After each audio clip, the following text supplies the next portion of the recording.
तो मुझे पता नहीं है। आज से हम स्टार्ट कर रहे हैं एस्ट्रोलॉजी का जो मैरिज एस्ट्रोलॉजी है उसका ये फर्स्ट क्लास है। बेसिकली इसमें से हम बेसिक कवर करेंगे, तो इसलिए मैंने सबको इनवाइट कर दिया। इसके अंदर हम मैरिज एस्ट्रोलॉजी से रिलेटेड कुछ डिस्कस नहीं करेंगे, बेसिक है। पता नहीं नॉलेज है कि नहीं है, कुछ पता है कि नहीं है। वैसे तो मैंने बोला था जिसको हल्का फुल्का बेसिक नॉलेज हो वो करे, तो मैं ट्राई कर रहा हूँ कुछ सारी इंफॉर्मेशन देने की ब्रीफ में, ताकि हम नेक्स्ट क्लास के अंदर उसको स्टार्ट कर पाए इजीली पढ़ाना। तो जो नए स्टूडेंट हैं उनको आज का पीडीएफ मिल जाएगा। वो स्टूडेंट्स के पास ऑलरेडी पीडीएफ है, सारा का सारा, हाउसेस क्या होते हैं, राशि क्या होती है। तो सिर्फ उनके लिए है जो हमारे नए स्टूडेंट हैं। पता नहीं वो है कि नहीं है, और अगर किसी और को भी ज्वाइन करना है तो 2999 में ज्वाइन कर सकता है। ट्यूसडे को उसकी बेसिकली फर्स्ट क्लास होगी। आज बेसिकली हम डिटेल में एक बार बात कर रहे हैं कि बेसिक ऑफ एस्ट्रोलॉजी है क्या, कि एस्ट्रोलॉजी है क्या बेसिकली, इसको लेके चल रहे हैं।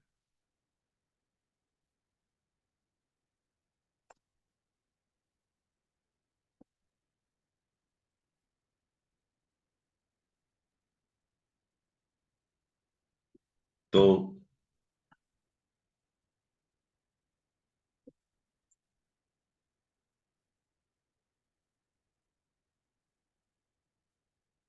स्टार्ट करते हैं।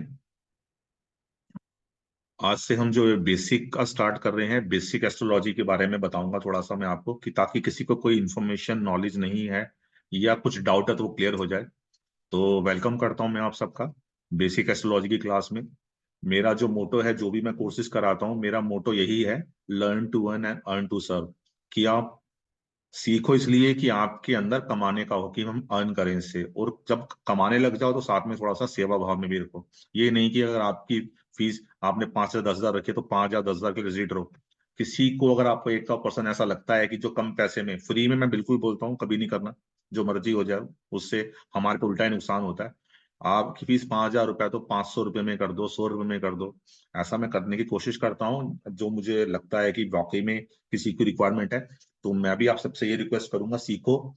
तो पहला मोटिव होना चाहिए पैसा कमाना, क्योंकि जब तक आपका पीछे कोई मोटिव नहीं होगा कुछ अचीव करने का, तो वो काम आपको फायदा देगा नहीं। और जब आपको लगे कि हाँ अब आपका कुछ अर्निंग स्टार्ट हो गया अच्छे से, तो आप जब मौका मिले किसी की हेल्प करने की कोशिश भी करना।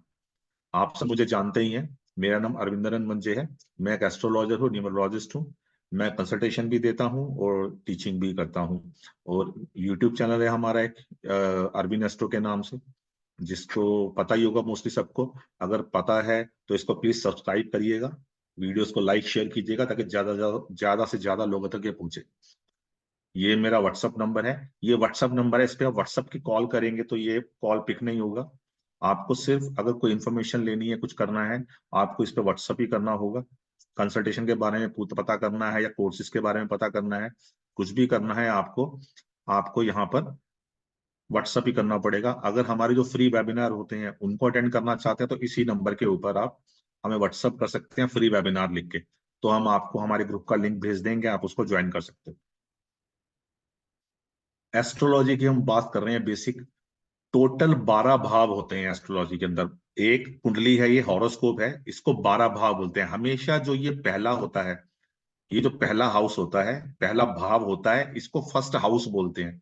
इसको सेकंड हाउस बोलते हैं, इसको थर्ड हाउस बोलते हैं, fourth, fifth, sixth, seventh, eight, ninth, tenth, 11th, 12th। 12 भाव होते हैं, 12 खाने होते हैं। भाव बेसिकली करेक्ट वर्ड है हाउसेस की वजह, क्योंकि ये जो भाव होते हैं ये हमारी भावना बताते हैं उस चीज के रिलेटेड। इसीलिए ऋषि पराशर ऋषि ने इसको घर नहीं बोला, इसको भाव बोला। तो बेटर यह है कि हम इसको भाव बोले। ये अगर यहाँ पर 1 नंबर, 2 नंबर, 3 नंबर कुछ भी लिखा हो, वो उसकी राशि होती है, वहां पर जो राशि है। मगर हमेशा हाउसेस को, भाव को हम ऐसे ही लेंगे, ये पहला भाव है, ये दूसरा भाव है, या तीसरा भाव है, चौथा भाव है, पांचवा। अगर यहाँ पे कोई नंबर लिखा है तो वो भाव का नंबर नहीं होता, उस भाव में जो राशि है उसका नंबर होता है।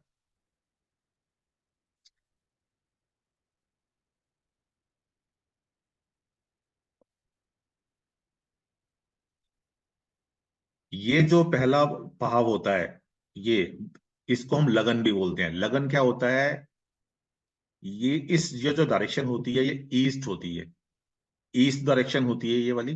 तो जब भी हम पैदा होते हैं, ईस्ट डायरेक्शन के अंदर जो राशि चल रही होती है, उसको वो लगन मान लेते हैं। देखते हैं ना, किसी के वहां पे, यहाँ पर फर्स्ट भाव के अंदर एक नंबर लिखा होता है, किसी के दो, किसी के तीन, किसी के चार, किसी के पांच, किसी के छह, ऐसे करके 12 नंबर होते हैं। जब किसी का जैसे जब मेरा जन्म हुआ, तो ईस्ट डायरेक्शन के अंदर 5 नंबर राशि चल रही थी, तो मेरा जो पहला भाव बन गया वो 5 बन गया। 5 यहाँ पे लिखा आ गया। भाव ये फर्स्ट ही है, मगर वहां पे राशि लिखी आ गई 5। जब यहाँ पे 5 लिखी आई, तो यहाँ से 5, 6, 7, 8, 9, मैं आपको दिखा देता हूं करके।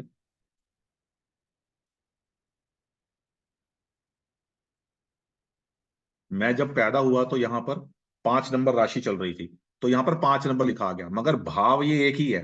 तो यहाँ पे 6 हो गया, 7, 8, 9, 10, 11, 12, 1, 2, 3, 4, इस तरह से इसकी कैलकुलेशन हो गई। अब मान लीजिए,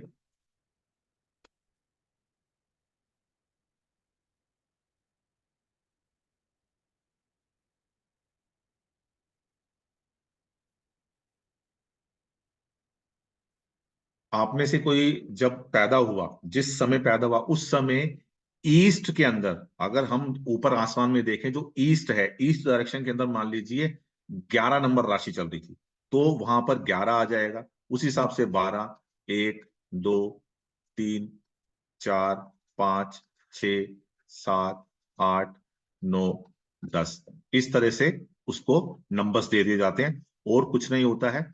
हमेशा ये जो रहेगा, वो भाव पहला रहेगा, उसमें जो ये राशियां लिखी है, नंबर लिखा है, ये राशि के नंबर होते हैं। ये भाव के, हाउसेस के नंबर, घरों के नंबर नहीं होते हैं। इस चीज का आप ध्यान रखिएगा, कभी भी मिस्टेक मत कीजिएगा।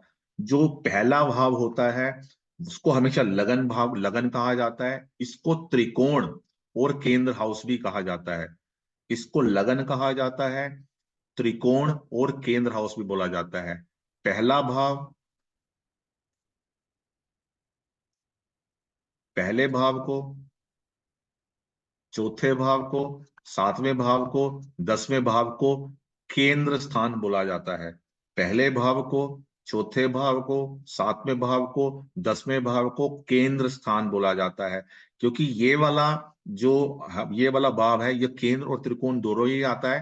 क्योंकि देखिए, ये त्रिकोण हाउस है, यानी कि पांचवा भाव और नौवां भाव और पहला भाव, 1, 5, 9, इसको त्रिकोण ट्राइन हाउस बोलते हैं। देखिए ट्राइन बन रहा है ना, यहां से हम इसको अगर जोड़ते हैं तो देखिए ट्राइन बन रहा है, तो इसलिए इसको त्रिकोण हाउस भी बोला जाता है। पहला भाव, चौथा भाव, सातवां भाव, 10वां भाव, इसको हम केंद्र भाव बोलते हैं। पहले भाव, पांचवें भाव और 9वें भाव को त्रिकोण भाव भी बोलते हैं। इसीलिए पहला भाव होता है, किसी की भी कुंडली में सबसे इंपॉर्टेंट होता है, क्योंकि वो हम खुद होते हैं। अगर मान लीजिए किसी की कुंडली में बाकी सब भाव बहुत अच्छे हैं, अगर पहला भाव यानी कि आप ही अच्छे नहीं है, आपकी थिंकिंग, आपकी सेहत, आपकी बॉडी अच्छी नहीं है, तो जितने मर्जी आपके पास अपॉर्चुनिटीज आए, जितने मर्जी आपके पास कुछ भी लाइफ के अंदर आए, आप उसको अचीव नहीं कर पाओगे। क्योंकि आपका माइंडसेट, आपकी बॉडी, आपकी फिजिक, आपका थिंकिंग वो प्रोसेस है ही नहीं कि आप उसी चीज को अचीव कर पाए। तो इसीलिए ये सबसे इंपॉर्टेंट होता है। छठा भाव, 8वां भाव और 12वां भाव, इसको त्रिक भाव बोला जाता है, त्रिक भाव। और ये भाव को ये कहा जाता है कि ये हमेशा प्रॉब्लम देंगे। पांचवा भाव, पहला भाव, पांचवा भाव और नवा भाव, इसको त्रिकोण स्थान बोला जाता है। त्रिकोण हमेशा शुभ होता है। ये इनका भाव जो है, इनकी भावना हमेशा शुभ है। मगर मान लो किसी ने मजबूरी में, जैसे फिल्मों में होता है ना, एक बहुत अच्छा आदमी है, बहुत अच्छा आदमी है, उसके बच्चे को किसी गुंडे ने कैद कर, किडनैप कर लिया, फिर उसको बोलता है कि तुझे मेरा ये काम करना होगा। मतलब वो पर्सन तो अच्छा है, मगर मजबूरी में उसको वो बुरा काम करना पड़ गया। तो ये जो हमारे भाव हैं, जहां पर त्रिकोण लिखा है, ये हमेशा अच्छे होते हैं। इनकी भावना हमेशा अच्छी है। अगर ये कभी गलत कर रहे हैं तो कोई ना कोई मजबूरी है इनकी, अदरवाइज गलत नहीं करते। और जो हमारे केंद्र भाव होते हैं ये हमेशा सम होते हैं, मतलब ये लगा लीजिए ये भी अच्छे भाव है मगर ये सबसे अच्छे भाव है, ये बहुत अच्छे हैं, ये अच्छे हैं, और ये जो मूवीज में विलन होते हैं वो है। 10वां जो स्थान केंद्र केंद्र होता है ये ज्यादा स्ट्रांग है, ये उससे थोड़ा कम, ये उससे और कम। अगर हम इसको नंबरिंग देनी हो कि केंद्र स्थान में कौन सा अच्छा है, तो हम इसको बोलेंगे ये ए है, ये बी है, ये सी है। ये तो इसको तो लेने की जरूरत नहीं, तो है ही अच्छा। त्रिकोण भाव में अगर हमें नंबरिंग देनी हो तो ये ए है यानी नंबर 1 है, ये बी है नंबर 2 है, ये हर जगह ही आता है। और ये त्रिकोण भाव है। त्रिकोण भाव में भी बोला जाता है कि देखिए ये भाव ये भाव ये भाव, ये भाव से ये भाव ज्यादा खतरनाक है और ये भाव से ये भाव ज्यादा खतरनाक है। अब ये हर किसी की कुंडली की के अंदर प्लैनेट्स की प्लेसमेंट जो होती है, किस भाव में है, कौन से भाव पे किस प्लैनेट का इम्पैक्ट आ रहा है, उससे ही चीजें सारी होती हैं। बस बेसिक इंफॉर्मेशन ये है कि आपको पता होना चाहिए कि ये पहला, चौथा, 7वां, 10वां भाव को केंद्र भाव कहते हैं, और पहले, 5वें और 9वें भाव को त्रिकोण भाव भी बोलते हैं, और 6, 8, 12 को हमेशा बुरे भाव बोला जाता है। अब जो पहला भाव होता है उसका जो स्वामी होता है, उसके स्वामी का, उस प्लानेट का, उस ग्रह का नाम है मंगल, मार्स। दूसरे भाव का प्लानेट का जो स्वामी है उसका नाम है वीनस, शुक्र। तीसरे का मरकरी, बुध। चौथे का मून, चंद्रमा। 5वें भाव का सन, सूर्य। छठे भाव का मरकरी, बुध। 7वें भाव का वीनस, शुक्र। 8वें भाव का मंगल, मार्स। 9वें भाव का जुपिटर, बृहस्पति। 10वें भाव का शनि, सैटर्न। 11वें भाव का शनि, सैटर्न। 12वें भाव का जुपिटर और बृहस्पति। आप देखेंगे सिर्फ मून और सन, चंद्रमा और सूर्य ऐसे जिनके पास एक एक भाव है, बाकी सब प्लैनेट्स के पास दो दो भाव दिए गए हैं। ये नंबर कहीं भी हो सकता है किसी की भी उसमें। अभी मैंने सिर्फ आपको एक काल पुरुष की कुंडली के हिसाब से बताया कि काल पुरुष की कुंडली, हम कहते हैं विष्णु जी काल पुरुष हैं, वो आदि अनंत से आते चलते आ रहे हैं, तो काल पुरुष की कुंडली को हम विष्णु जी की कुंडली के हिसाब से चलते हैं। तो विष्णु जी की कुंडली के अंदर ये सीरियल 1 से लेके 12 तक ही है, 1 2 3 4। कई लोगों की कुंडली भी ऐसी होती है, मगर हम इसको एक समझाने के लिए, सिखाने के लिए से काल पुरुष की कुंडली लेके चलते हैं। तो हो सकता है आपके पहले भाव में कुछ और लिखा हो, मगर अगर वहां पर 5 नंबर लिखा है तो उसका मतलब यह है कि वहां पर जो भाव में 5 नंबर राशि है उसका स्वामी सूर्य है। अगर यहाँ पर किसी के 7 नंबर लिखा है तो मतलब 7 नंबर जो राशि है उसका स्वामी वीनस है, शुक्र है। यहाँ 7 नंबर लिखा तो इसका मतलब ये बिल्कुल नहीं है कि ये 7 नंबर का भाव हो गया, 7 नंबर का हाउस हो गया। हाउस ये 4 नंबर ही रहेगा, मगर वहां पर जो राशि बैठी है, जो पर्सन ने अभी वो मकान परचेज किया हुआ है, वो उसका एड्रेस है। मान लीजिए आपने किसी पर्सन से हाउस परचेज किया, बाहर तो अभी तक उस हाउस का नंबर है 105। सुजाता जी ये पीडीएफ आपको मिलेगी, जिन्होंने ज्वाइन किया हुआ है इस समय सिर्फ ध्यान दो, जब तक कोई भी क्लास चले आपने सिर्फ यहाँ पे कॉन्सेंट्रेट करना है, उसको लिखने की जरूरत नहीं है। वो आपको रिकॉर्डिंग भी मिलेगी ना, तो ये तो बेसिकली पब्लिक रिकॉर्डिंग है, ये तो यूट्यूब पे जाएगी, इसमें कोई दिक्कत नहीं है। पर मैं इसलिए दे रहा हूँ ये ताकि आपको कोई प्रॉब्लम ना आए, ये ध्यान रखिए। अब मैं आपको एग्जांपल देकर समझा रहा हूँ। मान लीजिए मैं एक मकान में रहता हूँ जिसका मकान नंबर है 101। अब मैंने वो मकान बेच दिया, आप में से किसी ने वो मकान को खरीद लिया। जब तक मैं उस मकान में रह रहा था उसके बाहर मेरे नाम की नेम प्लेट लगी थी। अब वो नेम प्लेट मेरे बेचने के बाद भी रहेगी? नहीं रहेगी। अब जो पर्सन खरीद लेगा ना उसकी होगी। तो ये तो वो मकान है, मगर इसके जो स्वामी है, इसके ऑनर चेंज होते रहते हैं। जैसे हम एक मकान को बेचते हैं, दूसरों को खरीदते हैं, या एक सेकंड हैंड प्रॉपर्टी लेते हैं, सेकंड हैंड व्हीकल लेते हैं, तो ये जो है सारे के सारे ये भाव हैं, ये भाव चेंज नहीं होते हैं, इसके अंदर बैठे राशियां चेंज होती हैं, स्वामी चेंज होते हैं। तो इस चीज का आपने ध्यान रखना है, ये गलती कभी नहीं करनी है। ये हमेशा पहला भाव ही रहेगा, इसके अंदर जो राशि लिखी है उसके हिसाब से हम बोलेंगे यहाँ पर इस ये राशि बैठी हुई है, जिसका ऑनर ये है जो मैंने आपको बता दिया। अब जो 1 नंबर होता है उसको हम बोलते हैं मेष राशि यानी कि एरिस। 2 नंबर को बोलते हैं टॉरस यानी कि वृषभ। 3 नंबर को बोलते हैं जेमिनी यानी कि मिथुन। 4 नंबर को बोलते हैं कैंसर यानी कि कर्क, 5 नंबर को बोलते हैं लियो यानी कि सिंह, 6 नंबर को वर्गो कन्या, 7 नंबर को लिब्रा यानी कि तुला, 8 नंबर को स्कॉर्पियो यानी कि वृश्चिक, 9 नंबर को धनु यानी कि सेजिटेरियस, 10 नंबर को कैप्रिकॉन यानी कि मकर, 11 नंबर को एक्वेरियस यानी कि कुंभ, 12 नंबर को पाइसिस मतलब मीन। मतलब जो भी नंबर किसी के अंदर होता है वो नंबर का जो स्वामी होता है वो तो ये होता है, मगर ये उस राशि का नाम है। मान लीजिए मैं गाजियाबाद के 120 नंबर मकान में रहता हूं, तो 100 ये जो है ना ये गाजियाबाद हो गया और ये वो मकान हो गया बेसिकली, राशियां। और इसके अंदर मान लीजिए कोई, अगर ये ध्यान रखिएगा ये हमेशा 1 नंबर भावी रहेगा या 2 नंबर रहेगा। इसके अंदर 5 नंबर भी आ सकता है, 6 नंबर आ सकता है, 7 नंबर भी आ सकता है, क्योंकि ऑनर चेंज हो सकते हैं मगर प्लॉट या व्हीकल वही रहेगा। इस चीज का ध्यान रखिए। जो प्लैनेट्स होते हैं उसकी दृष्टि होती है, जिसको हम दृष्टि बोलते हैं, एक्सपेक्ट बोलते हैं। सन, मून, वीनस और मरकरी ये जहां बैठते हैं वहां से बिल्कुल सामने रहते हैं। मान लीजिए किसी की कुंडली में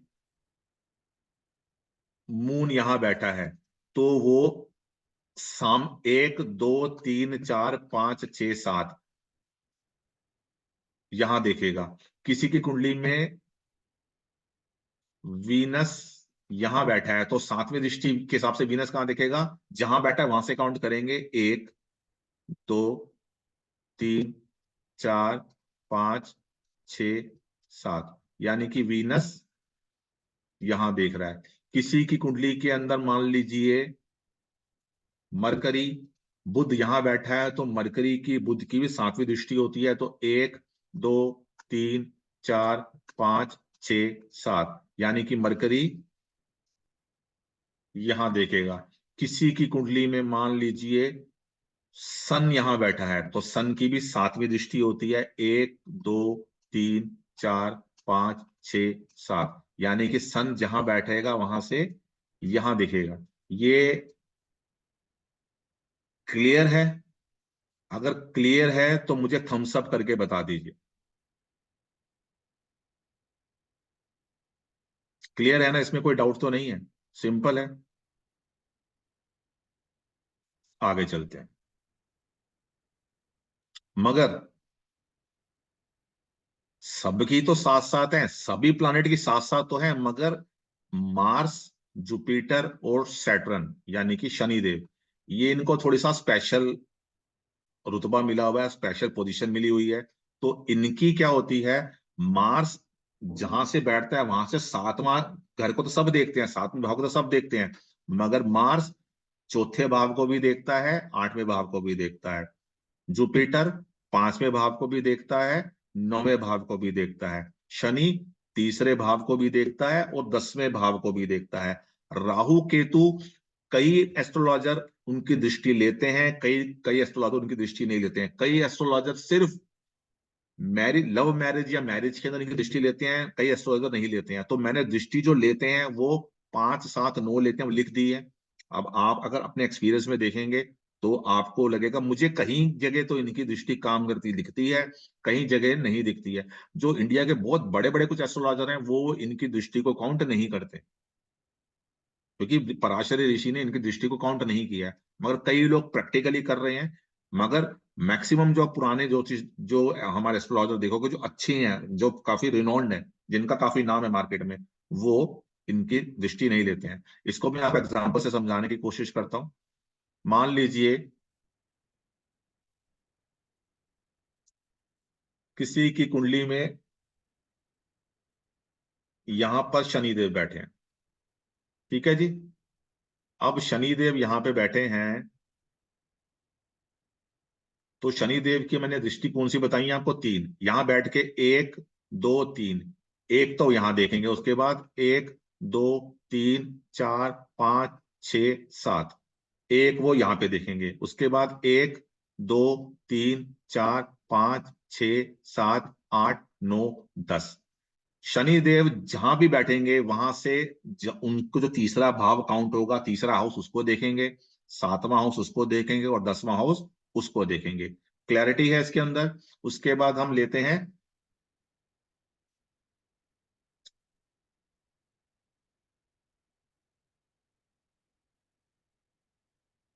मान लीजिए अब किसी की कुंडली में यहां पर जुपिटर बैठे हैं, तो जुपिटर के लिए हमने जो भी बात की है, उनकी जो दृष्टि होती है वो होती है 1 2 3 4 5।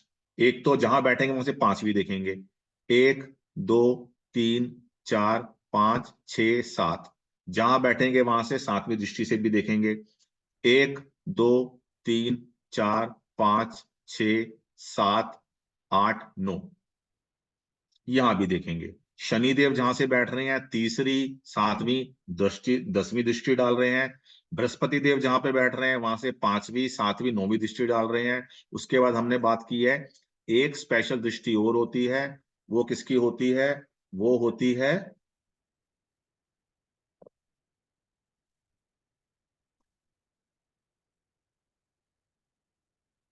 मार्स की, मंगल देव की। अब मंगल देव की दृष्टि लेते हैं, तो मंगल देव की दृष्टि की हमने बात की है 1 2 3 4। एक तो वो जहां बैठेंगे वहां से चौथी दृष्टि देखेंगे, उसके बाद 1 2 3 4 5 6, 1 2 3 4 5 6 7 यहां देखेंगे। उसके बाद 1 2 3 4 5 6 7 8 यहां भी देखेंगे। तो शनि देव जहां भी बैठते हैं कुंडली के किसी भाव में, वहां से वो तीसरा, 7वां और 10वें भाव को देखते हैं। बृहस्पति देव 5वें, 7वें और 9वें भाव को देखते हैं, और मंगल देव चौथे, 7वें और 8वें भाव को देखते हैं। जहां वो बैठे हैं वहीं से काउंटिंग स्टार्ट होगी। मैंने अगर 3 गिना तो यहां से नहीं गिना है, यहीं से गिना है। 1 2 3, 1 2 3 4 5। इस चीज को ध्यान रखना, आप इसकी मिस्टेक नहीं करना। जहां से बैठेंगे वहीं से काउंटिंग स्टार्ट होगी। वो जो अमिताभ बच्चन का डायलॉग है ना, जहां से हम खड़े होते हैं लाइन वहीं से शुरू होती है, तो वो डायलॉग यहीं से निकला है। जहां पे हम बैठते हैं गिनती वहीं से शुरू होती है। ठीक है जी। उसके बाद क्लियर है दृष्टि? थम्स अप कर दीजिए। बहुत सिंपल है, एक दो बार देखेंगे आपको समझ में आ जाएगा जो लोग कर रहे हैं। अब मैं आपको बताने जा रहा हूं हाउसेस के पहला भाव क्या बोलता है। पहला भाव जो है वो हमें खुद को बताता है, हमारी हेल्थ को बताता है, हमारी थिंकिंग को, सोच को, ब्रेन को बताता है, हेड को बताता है। दूसरा भाव बताता है हमारी फैमिली को, बैंक बैलेंस को, फूड कैसा खाना में पसंद आएगा, स्पीच, टीथ, फेस, आइस को बताता है।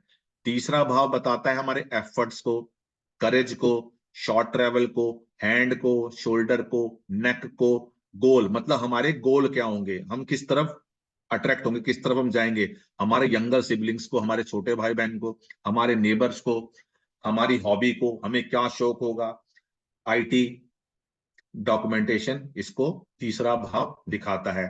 चौथा भाव, फोर्थ हाउस, दिखाता है हमारे घर को, प्रॉपर्टी को, व्हीकल को, मेंटल पीस को, आत्मा की शांति, दिमाग की शांति, मदर को, हैप्पीनेस को, चेस्ट को, ब्रेस्ट को, लंग्स को, और बेसिक एजुकेशन को। बेसिक एजुकेशन होती है उसको हम फोर्थ हाउस से देखते हैं। फिफ्थ हाउस, पांचवा भाव, बताता है बच्चों के बारे में, लव अफेयर के बारे में, एजुकेशन टिल ग्रेजुएशन तक, एंटरटेनमेंट के बारे में बताता है, हमारी स्किल्स क्या होंगी उसके बारे में बताता है, डाइजेशन सिस्टम और अपर बैक को बताता है, शेयर मार्केट को बताता है, और एडवाइस, किसी को सलाह देना, एडवाइस देना, उसको बताता है। सिक्स हाउस बताता है लोन को, एनिमी को, कॉन्फ्लिक्ट को, लड़ाई झगड़े को, जॉब को, लोअर बैक को। यहाँ पे अपर बैक है, यहाँ लोअर बैक है। कंपटीशन को, लोअर एब्डोमेन को, पेट एनिमल को, और सर्विसेज, जो भी लोग सर्विसेज देते हैं, किसी को सर्विसेज देते हैं, उस सबको भी सिक्स हाउस रिपोर्ट करता है, बताता है। सेवंथ हाउस, सातवां भाव, बताता है रिलेशनशिप को, बिजनेस को, रिप्रोडक्टिव पार्ट्स को, किडनी को, पार्टनर को, इवेंट मैनेजमेंट को। जो भी लोग इवेंट मैनेजमेंट करते हैं ना, वो 7वें हाउस का ही काम करते हैं। 7वें हाउस में शादियां अरेंज कर रहे हैं, कुछ भी कर रहे हैं, उसको इवेंट मैनेजमेंट बोलते हैं। 8th हाउस, 8वां भाव बताता है इन लॉस को, अकल्ट को। अकल्ट में सब कुछ आ गया, चाहे एस्ट्रोलॉजी हो, चाहे न्यूमरोलॉजी हो, चाहे नेम न्यूमरोलॉजी, कोई भी विद्या हो, चाहे वो किसी तरह की स्पिरिचुअल चीज हो, वो सब यहीं पे आती है। अकल्ट एंस रेक्टम को बताता है, अनअर्न्ड मनी को बताता है, मैन्युफैक्चरिंग को बताता है, पेन को बताता है, अप्स एंड डाउन को बताता है, ट्रांसफॉर्मेशन को बताता है, और इनहेरिटेंस को बताता है। हमें इनहेरिटेंस में कुछ मिलेगा कि नहीं मिलेगा हमारे बुजुर्गों से, वो हम 8th हाउस से ही देखते हैं। 9th हाउस, नवा भाव बताता है टीचर को, गुरु को, फादर को, हायर नॉलेज को, लॉन्ग ट्रेवल को, थाइस को, और रिलीजन को। 10वां हाउस बताता है career, knees and joint, name fame and status. Career बोलो, प्रोफेशन बोलो, ये सब यहीं से आता है। 11वां भाव बताता है, 11वां भाव बताता है इनकम को, सैलरी को, हमारी डिजायर्स को, हमारे फ्रेंड सर्कल को, हमारे एल्डर सिबलिंग को, बड़े भाई बहन को, हमारे काफ और मसल्स को भी 11th हाउस से देखा जाता है। 12वां भाव, 12वां भाव जो बताता है वो बताता है हमारे बेडरूम को, हमारी नींद को, हमारे कंफर्ट को, हॉस्पिटल को, जेल को, आइसोलेशन को, एक्सपेंसेस को, लॉसेस को, फॉरेन लैंड, बाहर विदेश को बताता है, फीट को, हमारे पैरों को बताता है, इन्वेस्टमेंट को भी 12वें भाव से देखा जाता है। जो हमने यहाँ पे बात करी है भाव की, वो ये भाव है। 12वां भाव मतलब ये वाला भाव, ये पहला भाव, ये वाला भाव, इस तरह से इसको देखा जाता है। अब मैं आपको छोटा छोटा ब्रीफ बता रहा हूं कि किसी प्लानेट से क्या देखते हैं। सन का मत, सन रिप्रेजेंट करता है फादर को, गवर्नमेंट को, ईगो को, हार्ट को, आईज को, आई साइट को बेसिकली, बोन्स को, और बॉस को। आपके ऑफिस में जो बॉस है जिसको आप रिपोर्ट कर रहे हो, वो सन है। मून, मून से देखा जाता है मदर को, इमोशंस को, पीस को, ब्लड को, मेंस्ट्रुअल फ्लोस को फीमेल के अंदर, फूड को, एक्सपेंसेस को, ट्रेवल को, और चीटिंग को। चीटिंग के लिए क्यों देखा जाता है, आप सबको पता ही है मून की कहानी, कि 27 बीवियां होने के बाद भी इन्होंने बृहस्पति देव की पत्नी के साथ रिलेशन किए थे, तो ये चीटिंग के कारक, मून को चीटिंग का कारक माना जाता है। मरकरी, मरकरी को देखा जाता है बुध को, speech, documents, education, skin, nervous system, हमारे अंकल आंटी होते हैं जो, उनको, और इंटेलिजेंस को। जुपिटर को देखा जाता है, बृहस्पति देव को देखा जाता है वेल्थ के लिए, हैप्पीनेस के लिए, किड्स के लिए, हस्बैंड के लिए, डाइजेशन के लिए, लीवर के लिए, इंटेस्टाइन के लिए, टीचर के लिए, नॉलेज के लिए, विजडम के लिए। देखिए इंटेलिजेंस, नॉलेज और विजडम के अंदर फर्क होता है। इंटेलिजेंस मतलब होता है बुद्ध दिखाता है किसी चीज को कितनी जल्दी से याद कर लेते हैं, मगर उसको किस किस तरह से इंप्लीमेंट करते हैं, उसको कितना और आप इनहेंस करते हैं, वो आपकी विजडम को रिप्रेजेंट करता है। तो मरकरी के साथ बुद्ध, बुद्ध के साथ जुपिटर का होना, होने से क्या होता है, आप किसी भी चीज को सीखते हैं और उसका साथ उस सीखे चीज का फायदा भी उठा लेते हैं। आप उसके अंदर विजडम होती है, आपको पता होता है कि जो मैंने सीखा है उसका गलत इस्तेमाल करना है कि सही इस्तेमाल करना है। देखिए किसी ने AK-47 बनाई, अब कुछ लोग तो देश की रक्षा के लिए चलाते हैं, और कुछ बेजुबान लोगों को, जो आम इंसान, उनको मारने के लिए चलाते हैं। तो इंटेलिजेंस तो है उनमें, मगर उनमें विजडम नहीं है, सही गलत की पहचान नहीं है। इंटेलिजेंस होना अलग बात है, विजडम मतलब सही गलत की पहचान, कि क्या सही है क्या गलत है, वो बताने के लिए जुपिटर होते हैं। वीनस यानी कि शुक्र, रिलेशनशिप को बताते हैं, स्पाउस को बताते हैं, ब्यूटी को बताते हैं, किडनी, रिप्रोडक्टिव पार्ट्स को बताते हैं, लग्जरी को बताते हैं, और सेक्स लाइफ को भी वीनस डिनोट करते हैं। शनिदेव, सैटर्न, हार्ड वर्क को बताते हैं, करियर को बताते हैं, पेन को बताते हैं। देखिए शनि करियर और पेन दोनों को बताते हैं, इसीलिए अपने करियर में कोई 10 करोड़ भी कमा रहा है ना साल के, वो सेटिस्फाई नहीं है, क्योंकि जो प्लानेट, जो ग्रह करियर का कारक है, वही प्लानेट पेन का भी कारक है। इसलिए अपने काम में कोई भी ज्यादा समय तक खुश नहीं रहता, उसे लगता है इसकी जगह कुछ और कर रहे होते तो ज्यादा मजा आता, क्योंकि शनिदेव हार्डवर्क के तो कारक है ही है, करियर के भी हैं, साथ में पेन के भी हैं। जब करियर रहेगा तो उसमें पेन तो आएगी, इसलिए हमको काफी मेहनत करनी पड़ती है सस्टेन करने के लिए अपने काम में, क्योंकि शनिदेव उन सब चीजों को रिप्रेजेंट करते हैं। डिसीज के भी जो बीमारियां उसके कारण कारक भी शनिदेव हैं। पेशेंस, मसल्स, लेग और फोकस। आप अगर किसी काम पे सही से फोकस नहीं कर पा रहे हैं, ज्यादा समय तक फोकस नहीं कर रहे हैं, इसका मतलब है आपकी कुंडली में शनि ठीक नहीं है। अगर आप किसी चीज पे ढंग से फोकस कर लेते हैं, आप किसी भी चीज के अंदर आधे घंटे बाद उबासियां नहीं लेते, नींद नहीं आती है आपको, इसका मतलब आपका शनि अच्छा है। तो अगर आपको ये प्रॉब्लम आती है तो समझ जाइए आपका शनि खराब है, शनि के आपको उपाय करने चाहिए। मार्स, मंगल, ब्रदर, प्रॉपर्टी, करेज, हिम्मत, ब्लड सेल, बोन नैरो। देखिए बोन्स के लिए सूर्य है, मगर बोन नैरो मतलब हमारी हड्डियों में एक तरह का मसाला होता है, उसे बोन नैरो कहते हैं। इम्पल्सिवनेस का है, जल्दबाजी का, अचानक हमें कुछ एकदम हम बिना सोच समझे कुछ कर देते हैं, वो भी मार्स से होता है। फायर, आग का कारक भी मार्स है। राहु देव, foreign land, foreign culture, expansion, किसी भी चीज को बढ़ा देते हैं। हिडन, छुपा हुआ, रेबलनेस मतलब विद्रोही है बेसिकली ये, आउट ऑफ द बॉक्स करने की कोशिश करते हैं, जिस तरह से दुनिया चल रही है वैसे चलना नहीं चाहते, उससे कुछ डिफरेंट करते हैं, इसलिए रेबलनेस भी है। रिसर्च के कारक भी हैं और पॉलिटिक्स के कारक भी हैं।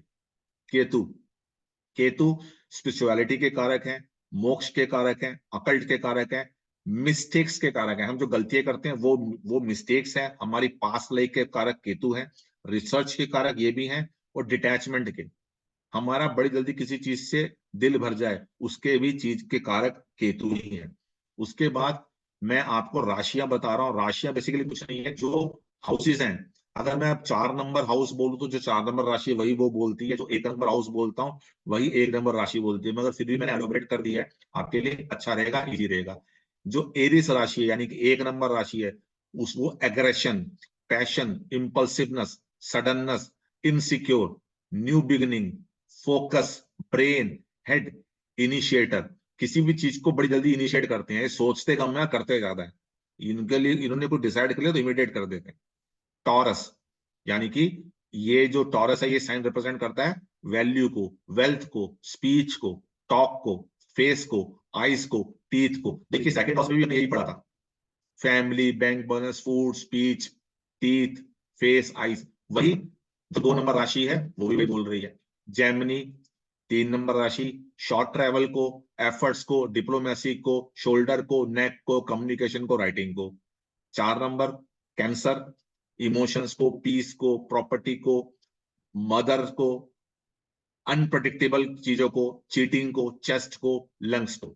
लियो, सिंह राशि, सेक्रीफाइसेस को, किड्स को, ईगो को, एजुकेशन को, डिसिप्लिन को, रिस्पेक्ट को, लव अफेयर को, डाइजेशन को, एंटरटेनमेंट को रिप्रेजेंट करती है। Virgo, disease, job, hard work, conflict, court case, pet animals, agriculture land, competition को रिप्रेजेंट करती है। लिब्रा, बैलेंस को, जस्टिस को, लिब्रा मतलब 7 नंबर राशि, balance, justice, relationship, choosy. Libra, जिनकी भी लगन में लिब्रा लिब्रा आ रहा था, 7 नंबर आ रहा था, वो लोग बहुत चूजी होते हैं, बहुत सोच समझ के कोई चीज को सेलेक्ट करते हैं। सेक्स को, चेकलिस्ट बहुत बड़ी होती है इनकी, कि शादी करेंगे तो फिर इनको ये भी चाहिए, उसमें पार्टनर में ये भी चाहिए, ये भी चाहिए, ये भी चाहिए, जब तक वो चीजें मैच नहीं होगी शादी नहीं करते। कंप्लीशन को, किडनी को, रिप्रोडक्टिव पार्ट्स को भी लिब्रा साइन रिप्रेजेंट करता है। स्कॉर्पियो, स्कॉर्पियो मतलब 8 नंबर राशि, ट्रांसफॉर्मेशन को, अप्स एंड डाउन को, इन लॉस को, इनहेरिटेंस को, अकल्ट को, सडननेस को, ओवर थिंकिंग को, एंजाइटी को, मिस्टेक्स को, इंट्यूशन को, एनस रेक्टम को भी करता है। Sagittarius, religion, teacher, father, higher knowledge, guidance, thighs, long travel. Capricorn 10 नंबर राशि हो गई, हार्ड वर्क को, करियर को और नी जॉइंट्स को रिप्रेजेंट करता है। एक्वेरियस 11 नंबर राशि, desire, income, obsession, friends, elder sibling, shortcut. जुगाड़ू होते हैं जिनके 11 नंबर राशि, जिनके लगन में 11 नंबर राशि आती है, वो लोग जुगाड़ू होते हैं, किसी भी तरीके से अपना काम निकलवाना उनको अच्छे से आता है। उनका पूरा पूरा तरीका होता है, भैया साम दाम दंड भेद से अपना काम निकालो। पाइसिस यानी कि मीन राशि 12 नंबर, हॉस्पिटल को, फॉरेन लैंड को, बेडरूम को, कंफर्ट को, स्लीप को, लेट गो को, स्पिरिचुअल को, जेल को। लेट गो का एटीट्यूड होता है इनका।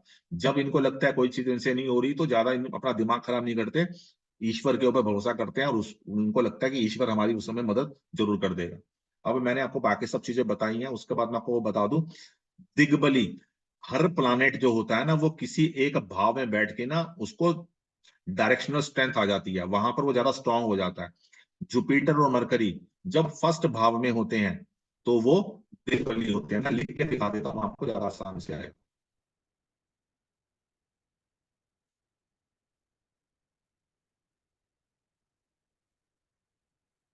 ये पहला भाव है, इसके अंदर अगर जुपिटर या मरकरी आ गए तो वो पे दिग्बली हो जाते हैं, यहाँ पे उनको पर उनके पास डायरेक्शनल स्ट्रेंथ आ जाती है।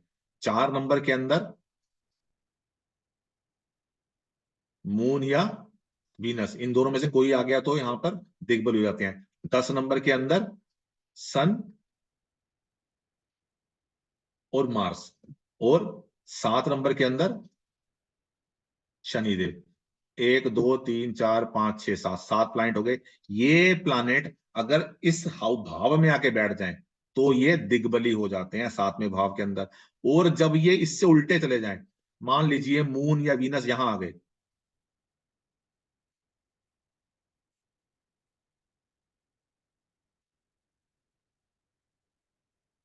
जुपिटर मरकरी यहां आ गए, मून वीनस यहां आ गए, सन मार्स यहां आ गए, और शनि यहां आ गए। जब ये यहां आ जाते हैं तो ये अपनी डायरेक्शनल स्ट्रेंथ खो देते हैं। यहां पर इसको दिग्बली बोल रहे हैं, और यहां पर इनको बोलेंगे दिग शून्य, यानी कि डायरेक्शनल स्ट्रेंथ इनकी कम हो गई। यहां पर ये दिग्बली है, और यहां पर ये दिग शून्य हो गई। जहां बैठे हैं उससे अपोजिट हाउस में चले जाएं तो वो दिग शून्य हो जाते हैं। मैं आपको वहां लिखा हुआ भी दिखा देता हूं ताकि आपको ये भूले ना। जो लोगों ने मैरिज एस्ट्रोलॉजी ज्वाइन की हुई है उनके पास ये पीडीएफ पहुंच जाएगी, और जो एस्ट्रोलॉजी के स्टूडेंट है उनके पास तो ऑलरेडी ये पीडीएफ है ही।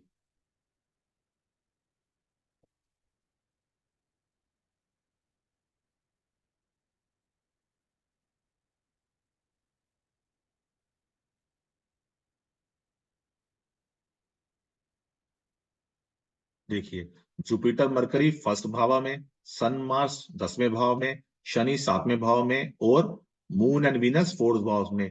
इन हाउसेस से अपोजिट ये दिग शून्य, यानी कि कहते हैं उनका मरण कारक स्थान है, मतलब वो स्थान के अंदर इनके पास स्ट्रेंथ पावर नहीं रहती है। ये किताबों में लिखा है, ये बोला गया है। उसके बाद एक चीज और बोली गई है, योग कारक प्लानेट। योग कारक प्लानेट का मतलब क्या होता है? जब कोई प्लानेट केंद्र और त्रिकोण दोनों का स्वामी होता है तो उसको योग कारक कहते हैं। हमने ऊपर पढ़ा था ना कि हर प्लानेट की दो दो राशियां, मार्स की 1 नंबर भी 8 नंबर भी है ना? मरकरी की 3 नंबर भी है, 6 नंबर भी है। वीनस की 2 नंबर भी है और 7 नंबर भी है। शनि के 10 भी है और 11 भी है। और जुपिटर की 12 भी है और 9 भी है। मान लीजिए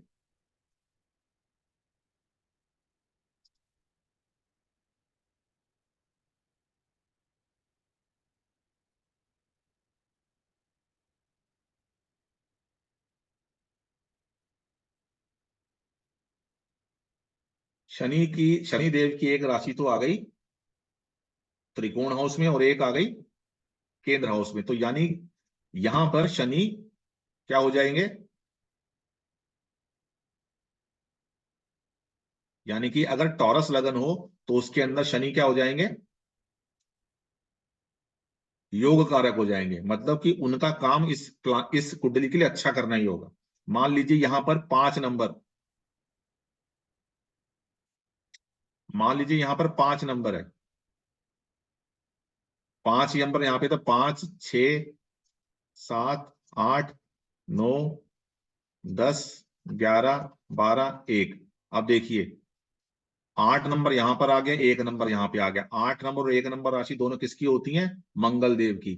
यानी कि एक राशि तो आ गई त्रिकोण हाउस में और एक आ गई केंद्र हाउस में, तो यहां पर 5 नंबर यानी कि लियो लगन की कुंडली के अंदर जो मंगल है वो क्या हो गए?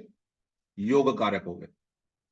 अगर दो राशि जिन जिन प्लैनेट्स की होती हैं, एक राशि केंद्र में आ जाए और एक राशि त्रिकोण में आ जाए, तो उस प्लानेट को हम, उस कुंडली का योग कारक प्लानेट बोलते हैं। यानी कि उसका काम सिर्फ उसको मुसीबतों से निकालना, मुसीबतों से बचाना है। जैसे आपका कोई फास्ट फ्रेंड होता है ना, जो हर तरह के क्राइम में आपके साथ होता है, उसी का नाम लेके आप झूठ बोल के कहीं भी आते जाते हो, बचपन में हो सकता है अभी भी जाते हो, कि सब जगह उसी को बोलते हो कि हाँ मैं उसके घर जा रहा हूँ, अपनी बीवी को या अपने अपने हस्बैंड को बोलते हो मुझसे बात कर रही थी, उसके घर जा रही थी।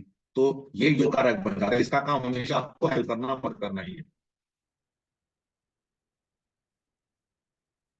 और जो हर प्लानेट की दो दो, हमने यहाँ पे बात की है, दो दो राशि है, मगर एक राशि होती है उसकी फेवरेट, जिसको वो मूल त्रिकोण बोलते हैं। प्लानेट जो होते हैं ना, वो, हम कुछ प्लानेट को बेनिफिक बोलते हैं, कुछ प्लानेट को मैलिफिक बोलते हैं। बेनिफिक प्लानेट का मतलब क्या होता है, जिनको हम देवता प्लानेट बोलते हैं। मैलिफिक मतलब, मैलिफिक वो प्लानेट हो गए जो बेसिकली हम, जिनको हम बोलते हैं कि वो दानव हैं, यानी कि राक्षस हैं। तो देवता जो प्लानेट होते हैं ना, उसके अंदर जो आते हैं, वो आते हैं, देवता में आते हैं मार्स, सन, जुपिटर, मून। वैसे तो मून को हम नहीं लेते हैं उसमें, पर चलो मून को हम हटा ही देते हैं इसमें सर, चलो ले लेते हैं। और दानव में आते हैं वीनस, शनि,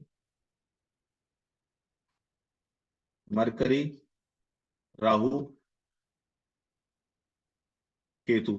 जो सन है, सन को बेसिकली, यह देवता प्लानेट है और ये दानव प्लानेट है। अब देखिए, जो देवता प्लानेट होते हैं, वो जो उनकी पहली राशि होती है, उसको अपना मूल त्रिकोण मानते हैं। और जो दानव प्लानेट होते हैं, वो अपनी दूसरी राशि को अपना मूल त्रिकोण मानते हैं। इसको मैं बड़े अच्छे एक डिफरेंट तरीके से समझाता हूं, मैं आपको बताता हूं कि मान लीजिए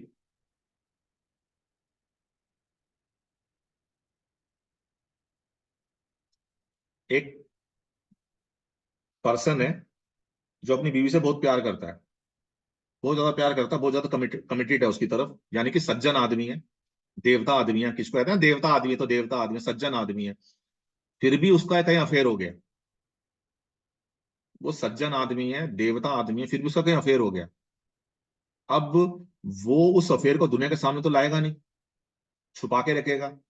वो सब कुछ उसकी, आपकी लाइफ के अंदर सबसे पहली प्रायोरिटी अपनी पहली बीवी को ही देगा। दूसरी बीवी उसकी जरूर है, मगर फिर भी वो पब्लिकली उसके सामने नहीं जाएगा, उसको सबने सपोर्ट नहीं करेगा। तो ऐसे ही देवता प्लानेट होते हैं, सज्जन प्लानेट होते हैं। जैसे मार्स की 1 नंबर और 8 नंबर दो राशि होती हैं, जुपिटर की 9 नंबर और 12 नंबर दोनों होती हैं, मगर ये दोनों अपनी पहली बीवी से ही ज्यादा प्यार करते हैं, उसी को अपना मूल त्रिकोण मानते हैं। मगर ये दानव है, बदमाश आदमी है, इन्होंने एक एक बीवी है दूसरी और रख ली। इसकी 3 नंबर और 6 नंबर राशि है, इसकी 10 और 11, इसकी 2 और 7 है। ये क्या करते हैं, ये अपनी दूसरी बीवी को ज्यादा प्यार करते हैं, यानी कि जो बाद में हुई है। तो यानी कि दानव जो है, दबंग आदमी है, गुंडा गुंडा बदमाश आदमी है, वो क्या करता है, अपनी दूसरी बीवी को ज्यादा पसंद करता है। और जो दानव सज्जन आदमी, वो अपनी पहली बीवी को, वो दूसरी बीवी तो अपना किसी को शो करते ही नहीं कि हमारी दूसरी बीवी है।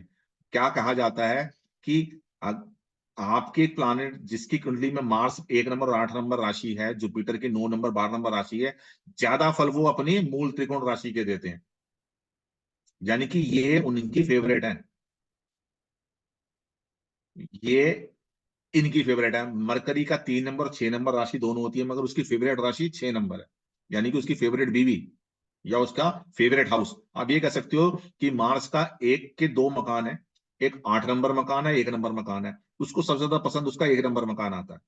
जुपिटर का 9 नंबर और 12 नंबर मकान है, मगर उसको सबसे ज्यादा पसंद जो आता है वो अपना 9 नंबर का मकान आता है, वो वहां रहना पसंद करता है, उसको वहां पे टाइम स्पेंड करना पसंद करता है।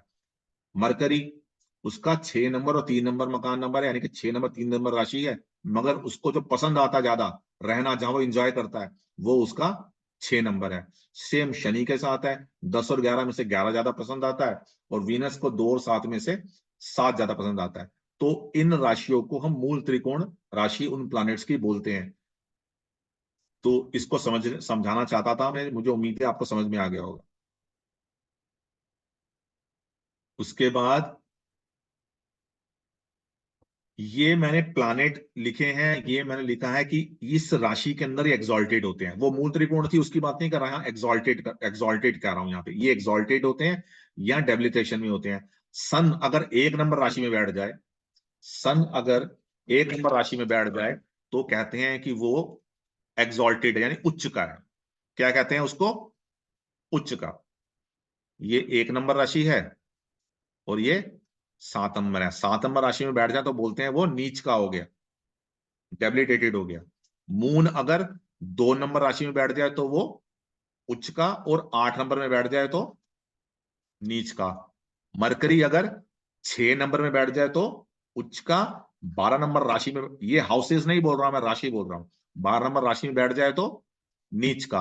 वीनस अगर पाइसिस में बैठ जाए, 12 नंबर राशि में बैठ जाए तो उच्च का, और 6 नंबर में बैठ जाए तो नीच का। मार्स कैप्रिकॉन में यानी कि 10 नंबर राशि में बैठ जाए तो उच्च का, और 4 नंबर में बैठ जाए तो नीच का। जुपिटर अगर वो 4 नंबर राशि में बैठ जाए तो उच्च का, और 10 नंबर राशि में बैठ जाए तो नीच का। शनि लिब्रा यानी कि 7 नंबर राशि में बैठ जाए तो उच्च का, और 1 नंबर राशि में बैठ जाए तो नीच का। राहु केतु को वैसे तो कोई राशि प्रदान नहीं की गई है, मगर कई लोग, बड़े बड़े एस्ट्रोलॉजर भी उनको कोरूलर मानते हैं टॉरस का, यानी कि 2 नंबर में उसको उच्च का मानते हैं, और स्कॉर्पियो मतलब 8 नंबर में उसको नीच का मानते हैं। और केतु को 8 नंबर में उच्च का मानते हैं और 2 नंबर में नीच का मानते हैं। ये मैं नहीं बोल रहा हूं, हमारे शास्त्र बोलते हैं राहु केतु जिस राशि में बैठे होते हैं, उस राशि के स्वामी की जैसी स्ट्रेंथ होती है उसके हिसाब से फल देते हैं। मगर कई लोग बोलते हैं कि राहु केतु की ये राशियां हैं, मगर हमारी बुक्स के अंदर जितने भी हमारे पराशर ऋषि के बड़े बड़े महर्षियों के ग्रंथ हैं उसमें कहीं भी ये मेंशन नहीं है। आप एक चीज और देखेंगे यहाँ पे, जो प्लानिट जहां उच्च का होता है ना, उससे 6 प्लस कर दो तो वो नीच का हो जाता है। एक में 6 प्लस किया 7, 2 में 6 प्लस किया 8, 6 में 6 12, 12 में से 6 घटाए 6, 10 में से 6 4, 4 में 6 10, 7 में 6 1, 2 में 6 8, 8 में 6 2। यानी कि जो प्लानेट जिस भाव में बैठ के उच्च का होता है ना, उससे बिल्कुल अपोजिट भाव में वो नीच का हो जाता है। तो ये भी हमको पता होना चाहिए कि कौन सा प्लानेट कहाँ पे उच्च का होता है, कहाँ पे नीच का होता है। ये हमारे को नहीं भूलना चाहिए। कभी कई काफी जगह पे ये चीज हमारी काम की आती है, जब हमारे को लगता है कि प्लानेट बहुत अच्छे रिजल्ट देगा हमारे को, अगर नहीं दे रहा होता तो उसका ये रीजन होता है। उसके बाद एक चीज और समझने वाली है, मूवेबल साइन। जो 1 नंबर 4 नंबर 7 नंबर 10, एरिस कैंसर लिब्रा और कैप्रिकॉन साइन होते हैं, इनको मूवेबल साइन बोला गया, यानी कि ये चलने वाले हैं, ये चलते हैं, चलायमान होते हैं ये। टॉरस लियो स्कॉर्पियो एक्वेरियस यानी कि 2 नंबर 5 नंबर 8 नंबर और 11 नंबर साइन को फिक्स साइन माना जाता है। यहां पर जो प्लानेट बैठ जाए वो बिल्कुल फिक्स काम करता है, मतलब फिक्स मूवमेंट, मतलब अगर मान लीजिए ये अपनी थिंकिंग नहीं बदलते, रिजिड हो जाते हैं, ये समय के हिसाब से चेंज हो जाते हैं। और Gemini Virgo Sagittarius Pisces 3 number 6 number 12 number और 9 नंबर, ये ड्यूल साइन है। ये वक्त के हिसाब से चीज करते हैं, इसको तो चलना ही पसंद है, इसे रुकना पसंद ही नहीं है। ये हमेशा एक ही चीज, एक ही थिंकिंग रखता है। ये समय के हिसाब से देखते हैं, मौका देखते हैं, माहौल देखते हैं कि हाँ इस माहौल में हमारे को बदल जाना चाहिए, बदल जाते हैं। थाली के वैगन है ये हमेशा अपने फायदे के हिसाब से चलते हैं। इनको कोई मतलब नहीं है किसी और से, ये इनको लगता है कि अभी सामने वाले की बात माने मेरा फायदा है तो ठीक है। ये क्या करेंगे, जान चली जाएगी, मगर सामने वाले की इनको लगता बात नहीं मानी तो नहीं मानेंगे। और ये हमेशा खी खी की पी पी करते रहेंगे कि ओ जी क्या हाल है जी, मतलब ये हमेशा सामने वाले के साथ घुल मिलने की कोशिश करेंगे। और उसी तरह से साइन, ये फायरी साइन होते हैं, एरिस लियो सेजिटेरियस। फायरी मतलब गुस्से वाले हैं, एग्रेशन ज्यादा होता है इसके इनके अंदर, क्विक डिसीजन लेते हैं, किसी भी चीज को बड़ी जल्दी इनिशिएट कर देते हैं, ज्यादा इनको सोचना नहीं पड़ता। एरी साइन जेमिनी लिब्रा एक्वेरियस, जो एरी साइन वाले हैं ये लोग बड़े ब्रेनी होते हैं, समझदार होते हैं, दिमाग बहुत तेज होता है। ये लोग हार्डवर्क कर सकते हैं, इनसे हार्डवर्क नहीं होता क्योंकि एरी साइन है। ये वाटरी साइन है, कैंसर स्कॉर्पियो पाइसेस, ये लोग दिल के बड़े कोमल होते हैं, वाटरी साइन है, दिल के कोमल लोग हैं। इनसे इनको मारना हो किसी को फट से उठा के मार देंगे, मगर इनसे किसी को मारा नहीं जाएगा। बोलेगा चल छोड़ना, क्या करना क्या नहीं करना छोड़ो। ये अर्धी साइन है। अर्धी मतलब बढ़िया बुद्धि, पूरे दिमागदार बिजनेसमैन के साइन है। टॉरस, वर्गो, कैप्रिकॉन, इसमें इन राशियों में जो प्लानेट बैठे होते हैं या जिनका लगन इनका होता है, वो पकड़े पक्के बिजनेसमैन होते हैं। जुगाड़ मतलब अपना फायदा देख के सामने वाले के साथ रिलेशन बनाते हैं, सामने वाले को यूज करते हैं। इनको अपना फायदा इनकी प्रायोरिटी है। ये फायरी मतलब इनको अपना चाहे बुरा हो जाए, मगर जो इनका दिमाग में है उसी को करेंगे। मतलब ये झुकते नहीं है, किसी से एडजस्ट नहीं करते, सबको डोमिनेट करने के जो करते हैं। ये जैमिनी वाले हैं। इसके ये जैमिनी एरी हैं। इसके अंदर जो कवि होते हैं जिनका बहुत ज्यादा दिमाग चलता है, इमेजिनेशन बहुत ज्यादा इनकी हाई होती है। राइटर हो गए, पोएट हो गए, कवि हो गए, ये उनका साइन है। ये वाटरी, ये बहुत इमोशनल तरह के लोग हो गए। ये हमारा बड़ी है। इनको किसी भी चीज की कोई प्रॉब्लम नहीं आती, हर तरह से अपना काम निकाल लेते हैं। उसके साथ उसके बाद ही ये है हमारे कुंडली। देखोगे तो यहाँ पे कई जगह लिखा होता है लगन बर्थ चार्ट, उसका मतलब होता है D1। इसको लगन बोलते हैं। आप देखिए यहाँ 5 लिखा है, कहीं किसी के 4 हो सकता है, किसी के कुछ हो सकता है। इसको 1 2 3 4 5 6 7 8 9 10 11 12, देखिए यहाँ पे 12 हाउसेज ही हैं और यहाँ पर प्लानेट सारे के सारे लिखे हुए हैं। इसको बर्थ चार्ट बोलते हैं, कुंडली बोलते हैं। जब हम पैदा हुए, जिस समय हम पैदा हुए, उस समय प्लैनेट्स की पोजीशन, जिस भाव में अंतरिक्ष में जो प्लैनेट चल रहा था वहीं पे उसको हमारी कुंडली मान लिया जाता है। तो ये हमारा लगन बन जाता है। D1 भी बोलते हैं इसको और बर्थ चार्ट भी बोलते हैं। उसी तरह से D9 होता है, जो हमारी कुंडली का 9वां भाव होता है, उससे इसका बेसिकली निर्माण होता है। इसको D9 चार्ट बोलते हैं। ये शादी के लिए बेसिकली हर जगह इंपॉर्टेंट होता है, मगर शादी के लिए ये बहुत इंपॉर्टेंट होता है। उसके बाद आप देखेंगे आपकी कुंडली में ना यहाँ पर ऐसे लिखा होता है नीचे, अपनी किसी भी ऐप में जाएंगे, नीचे लिखा होता है हर प्लानेट लिखा था, उसके सामने उसकी डिग्री लिखी होती है। ये प्लानेट लिखा था। जब एक प्लानेट जो होता है ना, आप एक सिंपल सी बात समझाऊं मैं आपको, हर प्लानेट की ना 30 डिग्री उम्र होती है। आप ये समझ के करो, जब ये पर्सन जिसकी कुंडली है वो पैदा हुआ था, उस समय सन की उम्र 12 डिग्री 56 मिनट 2 सेकंड थी। जब वो पर्सन पैदा हुआ उस समय मून की उम्र 16 डिग्री 51 मिनट और 48 सेकंड थी। ये डिग्री, ये मिनट, ये सेकंड लिखे होते हैं। जिस प्लानेट के आगे सी या किसी किसी अगर हिंदी में देखोगे तो लिखा होता है, तो उसका मतलब होता है कंबस्ट। कंबस्ट का मतलब क्या होता है?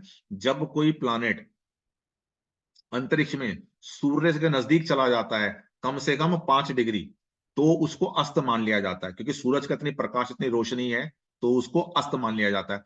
आप सब भी लोग जब आप देखते हो, नोटिस करते हो, हम जब सूर्य को सामने गर्मियों में सामने देखने की कोशिश करते हैं, हम नहीं देख पाते। हम अगर चश्मा लगा कर रखो तो भी नहीं देख पाते हैं, क्योंकि इतनी पावर होती है उसके अंदर, इतनी ज्यादा तेज होता है, तो उसको अस्त बोलते हैं।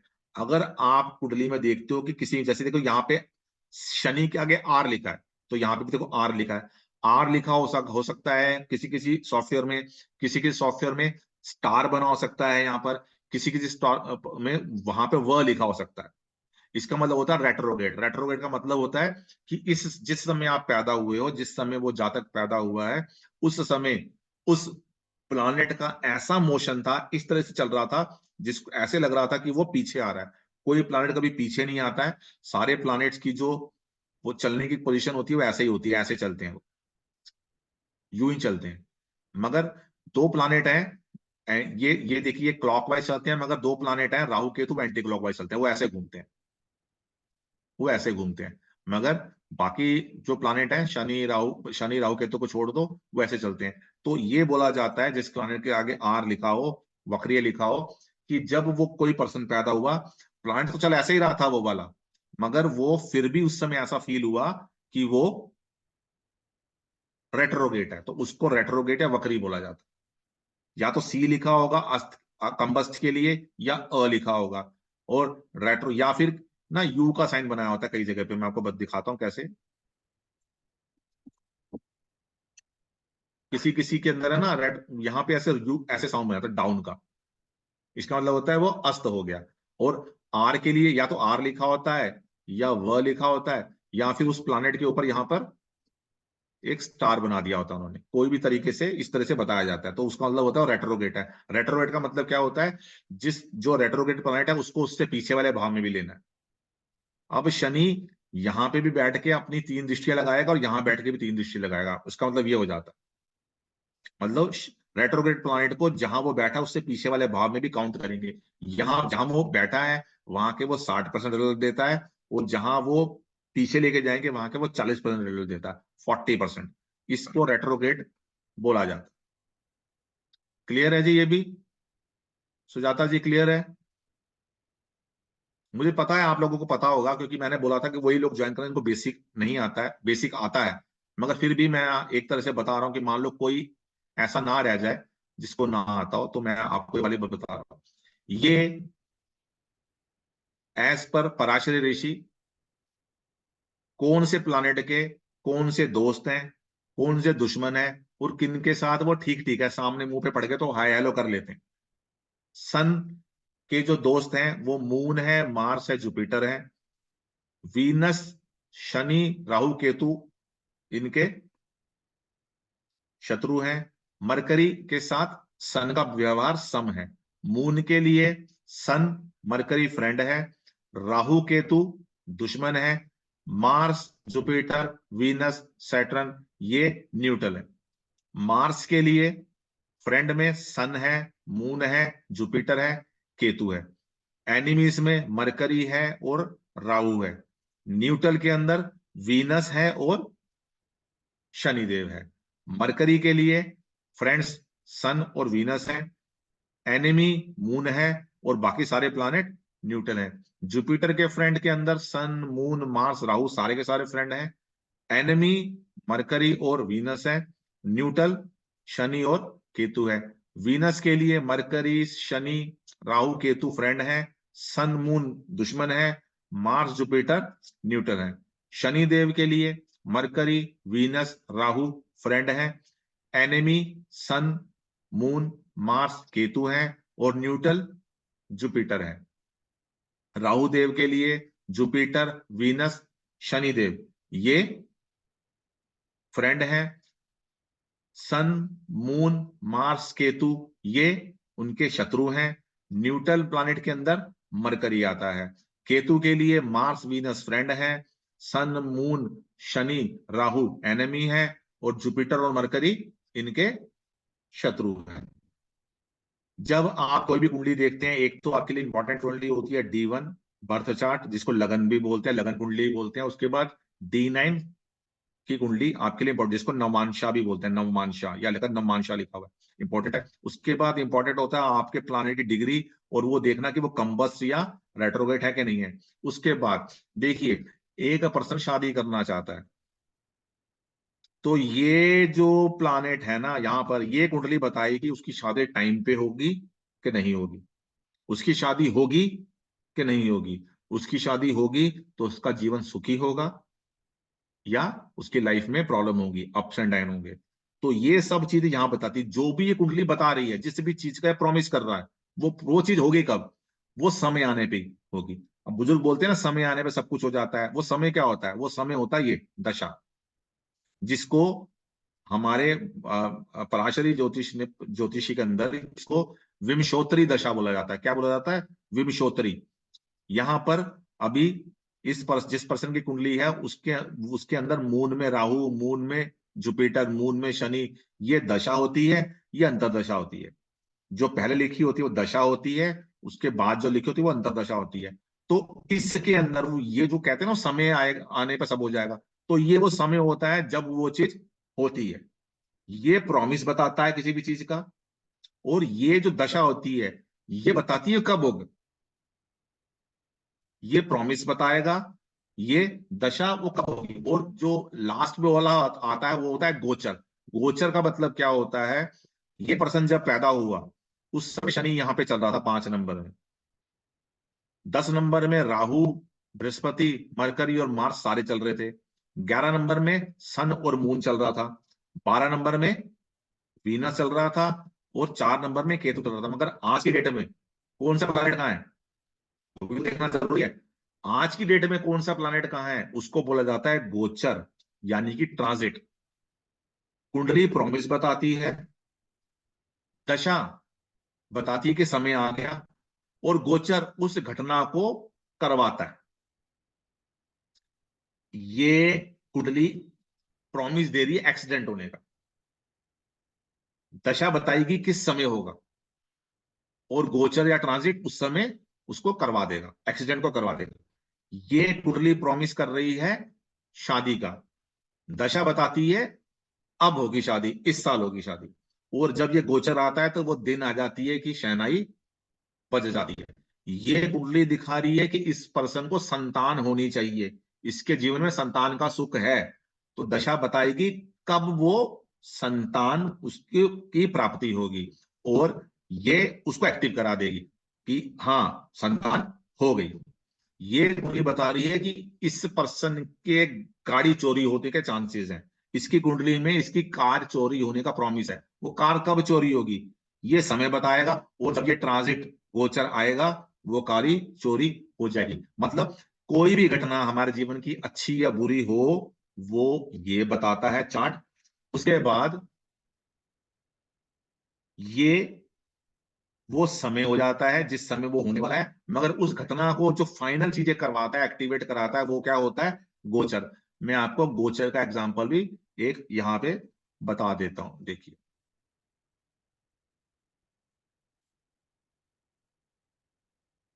मैं अभी आप ये देखिए, मैं अभी का चार्ट बनाता हूं।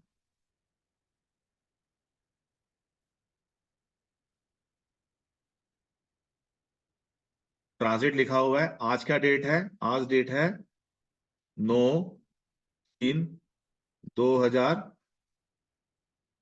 ठीक है जी, टाइम क्या है अभी, 22:06। ठीक है, मैं दिल्ली हूं तो मैं दिल्ली लिख दिया। ठीक है जी, मैंने इसको ओके कर दिया। आज की डेट में जब आप पैदा हुए थे तब की बात अलग है, मगर आज की डेट के अंदर जो आज की डेट में जो मंगल देव हैं वो कहां गोचर कर रहे हैं,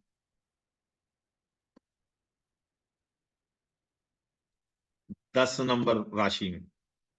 वीनस, मून, शनि और सूर्यदेव वो कर रहे हैं 11 नंबर राशि में गोचर। मरकरी, राहु कर रहे हैं 12 नंबर में, जुपिटर कर रहे हैं 1 नंबर में, और केतु कर रहे हैं 6 नंबर में। अब आप सब इसको पेपर पे नोट कर लो। अभी मैं आपको 10 दिन पहले का टाइम, 10 दिन 20 12 15 दिन पहले का पुराना डेट डालेंगे तो देखना ये सारे प्लानेट चेंज हो जाएंगे, क्योंकि ये कभी रुकते नहीं है। जब हम पैदा हुए तो प्लानेट जहां थे वहां पे नोट हो गया, मगर ये प्लानेट कभी रुकते नहीं है, चलते रहते हैं। जो प्लानेट की मूवमेंट होती है उसी को ट्रांजिट और गोचर कहा जाता है। कर लिया।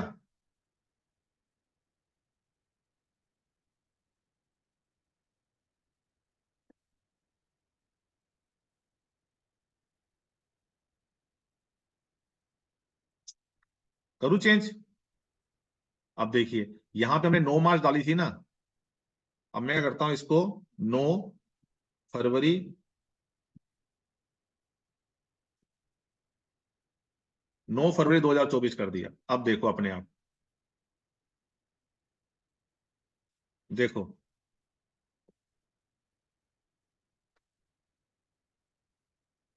वीनस यहाँ पे 9 नंबर राशि में, अभी वहां पे क्या चल रहा, कहाँ चल रहे थे वो पिछली वाली कुंडली में, 10 नंबर में क्या 8 में, किसने नोट किया था, जिसने नोट किया था मुझे हैंड अप करे, मैं उसको अनम्यूट करता हूँ, वो बताए। किसी ने नोट नहीं किया था, किया था आपने सुजाता जी, अनम्यूट कीजिए आप।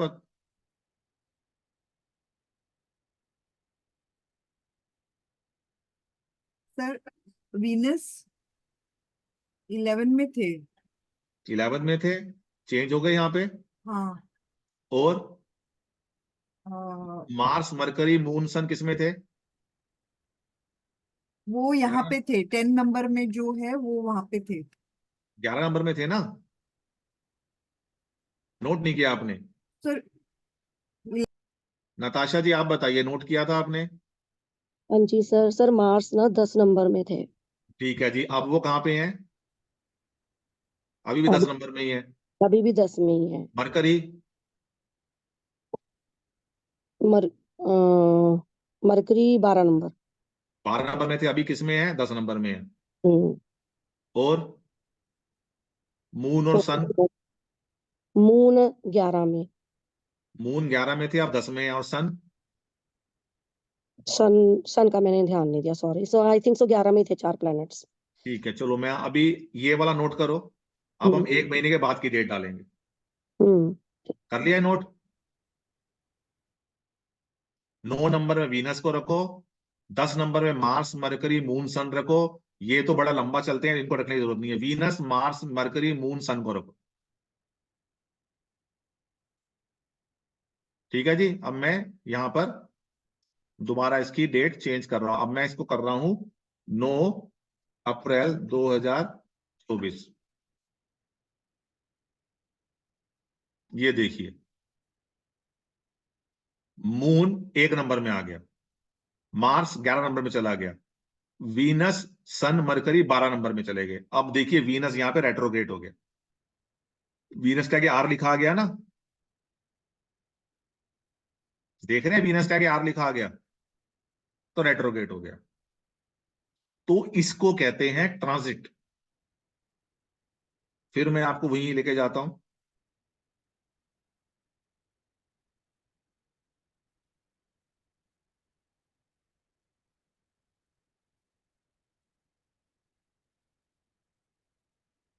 ये लगन कुंडली है, जिसको हम D1 भी बोलते हैं, बर्थ चार्ट भी बोलते हैं। ये प्रॉमिस देती है कि ये होगा या ये नहीं होगा, अच्छा या बुरा कुछ भी।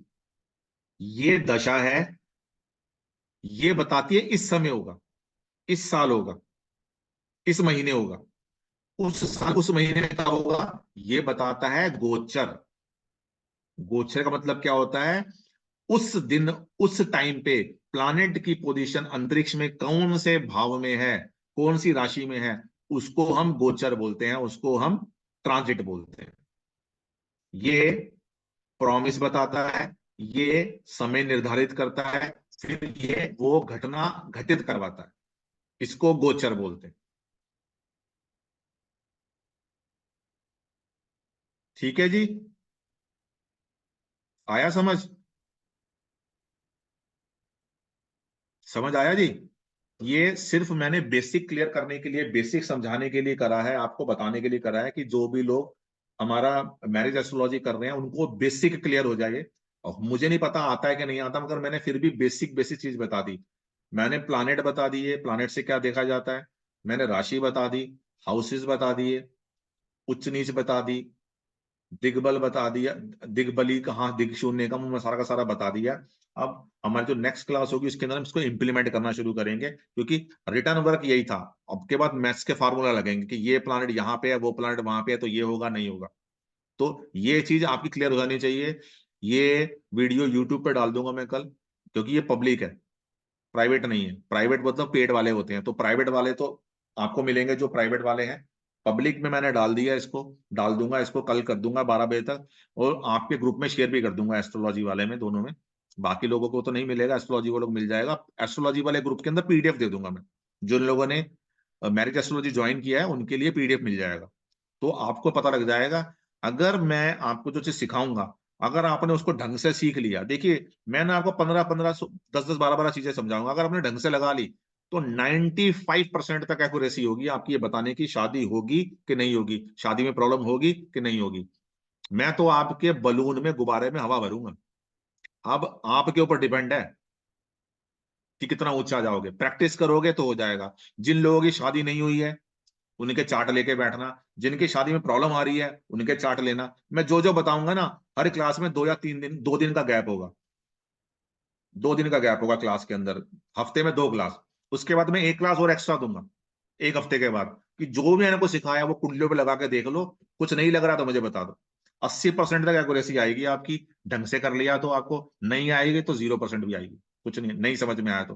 पर कुछ नहीं है, वीडियो देखना, उसको नोट करना, ये प्लानट वहां, वो प्लानट वहां, तो ये प्रॉब्लम। मैं आपको बताऊंगा शादी ना होने के, 10 योग बताऊंगा। अगर 10 शादी ना होने के, शादी में प्रॉब्लम के 10 योग, अगर मान लो 10 के 10 किसी के कुंडली मिल गए तो समझो उसकी शादी होनी ही नहीं है। अगर हो गई किसी भी तरीके से तो प्रॉब्लम आ जाएगी।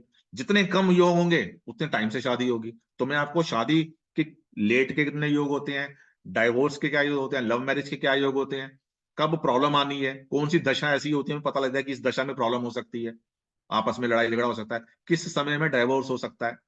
हमेशा सबका डाइवोर्स थोड़ी होता है, हमेशा सबकी शादी थोड़ी होती है, हमेशा सब लव थोड़ी करते हैं। तो वो सब चीजें हम उसके अंदर समझेंगे, आपको मैं बताऊंगा, आप उनको पेपर पे नोट करना, आपके पास जो कुंडलियां उन पे लगा के देखना, आपको लगेगा कि उसके अंदर एक्यूरेसी मिलेगी। एक चीज मैं ऐसी बताऊंगा, अगर वो अकेली चीज मिल जाए, उसके एग्जाम्पल मेरे पास 5 या 6 चार्ट तो मेरे पास हैं, जिसके अंदर मैं सिर्फ वो चीज देखते ही बोल देता हूँ कि इस पर्सन की शादी 99% ना है, नहीं होगी, 99%। मतलब, और एक ना लास्ट वाले वीडियो पे किसी हमारे किसी पर्सन ने कमेंट डाला था कि इतनी ये सब होता है तो आप लोगों से पैसे क्यों लूट रहे हो लोगों को। तो मैं उन पर्सन को बताना चाहता हूं, मेरे पास कोई भी पर्सन अगर नेम करेक्शन के लिए आता है तो मैं पहले उसको पूछता हूं 2,000 रुपये दो, और आप नेम करेक्शन क्यों करवाना चाहते हो मुझे बताओ। अगर मुझे लगता है उसकी कुंडली प्रॉमिस ही नहीं करती है जो ये बोल रहा है करने को, तो मैं उसके नेम करेक्शन को मना कर देता हूं। ये पब्लिकली बता रहा हूं, कोई भी ऐसा पर्सन हो जिसके मैंने पैसे लेके सीधा ही नाम चेंज कर दिया मुझे बता दे, मैं नहीं करता हूं। अगर मैंने किसी को बोला कि आपका नाम अ से होना चाहिए, वो बोलते नहीं मुझे मेरा नाम अ से नहीं चाहिए, मुझे मेरा नाम म से चाहिए, तो मैं उसका नेम डिजाइन नहीं करता हूं। इसीलिए मैं पहले 2,000 रुपये लेके चीजें देखता हूं कि इसकी कुंडली में प्रॉमिस है कि नहीं। आप बोलते मुझे तो बहुत ज्यादा धन दौलत चाहिए, मुझे नेम फेम चाहिए, आपने 2,000 रुपये लेके मैंने आपकी कुंडली देखी, उनको तो नहीं बोलता कुंडली देखी, कुंडली देखी, कुंडली में आपका ये प्रॉमिस ही नहीं है। आप चाह रहे हो कि मेरी शादी हो जाए नाम चेंज करके, भाई आपकी कुंडली में प्रॉमिस ही नहीं है, नाम चेंज करने से क्या हो जाएगा। तो जो लोग कहते हैं कि हम नाम शादी नाम चेंज करके करा देते हैं, तो उनसे करवाओ नाम चेंज। मैं तो सिर्फ 2,000 रुपये लेके पहले चेक करता हूं कि जो आप बोल रहे हो प्रॉमिस, अगर वो प्रॉमिस 50% में मिलता है तो नाम उसमें काम कर जाता है। आपके आपकी कुंडली में प्रॉमिस है और आपको परेशानी आ रही है उसको अचीव करने में, तो नाम सपोर्ट करेगा। आपकी कुंडली में प्रॉमिस ही नहीं है तो नाम उस प्रॉमिस को क्रिएट नहीं करेगा। और कोई भी पर्सन हो ऐसा, अ, मेरे पास अभी भी शायद पता नहीं है कि वो सुनेंगे भी, मेरे पास एक ऑस्ट्रेलिया से मेरे क्लाइंट है, उनकी बिटिया बहुत अच्छा क्रिकेट खेलती है और वहां पे स्टेट लेवल पे खेल रही है। उनको मैंने बता दिया कि आपकी बिटिया का नाम अभी मैं चेंज कर रहा हूँ, करूंगा प्रोफेशनल वाइज, मगर 10-12 साल के बाद उसका दोबारा नाम चेंज कराना पड़ेगा शादी के हिसाब से, क्योंकि मुझको कुछ दिख रहा था। तो मैंने उनको क्लियर नहीं बोला कि ये नाम परमानेंट हो गया, ईमानदारी से बताया उनको कि आपको खर्चा करना पड़ेगा, मर्जी आपकी थी 2,000 रुपये लेके। और एक पर्सन मेरे पास आया नाम चेंज कराने, तो मैंने उनको बोला 2025 तक रुको, अगर 2025 में एक चीज मैंने उनको बोली वो हो गई तो मेरे पास आना, मैं नाम चेंज कर दूंगा, अगर वो नहीं हुई तो मैं नाम चेंज नहीं करूंगा।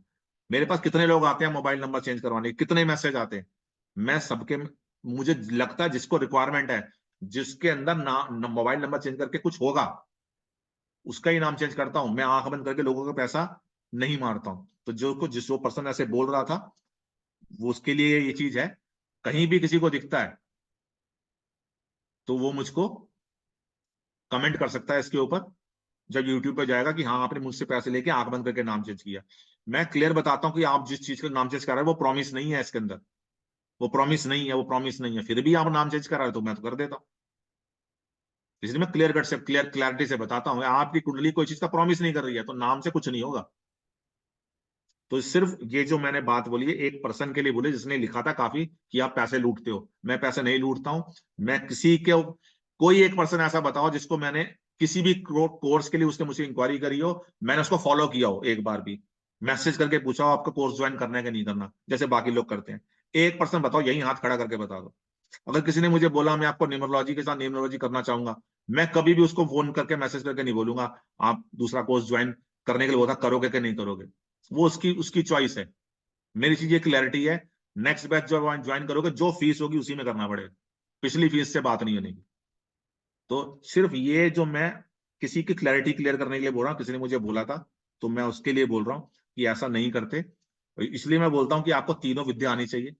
आप किसी का नाम चेंज कर रहे हो, जो लोग करते हैं, कई लोग तो बोलते हैं मार्केट में कि नाम चेंज हो गया, करवा लिया, नाम चेंज से ये हो जाएगा वो हो जाएगा। मैं तो पहले चेक करता हूँ कि वो जो पर्सन जो चीज बोल रहा है वो क्या अलाउ उसकी उसकी कुंडली में आ रहा है। आ रहा है तो ठीक है, नहीं तो कोई बात, मना कर देता हूँ कि नहीं, पॉसिबिलिटी नहीं।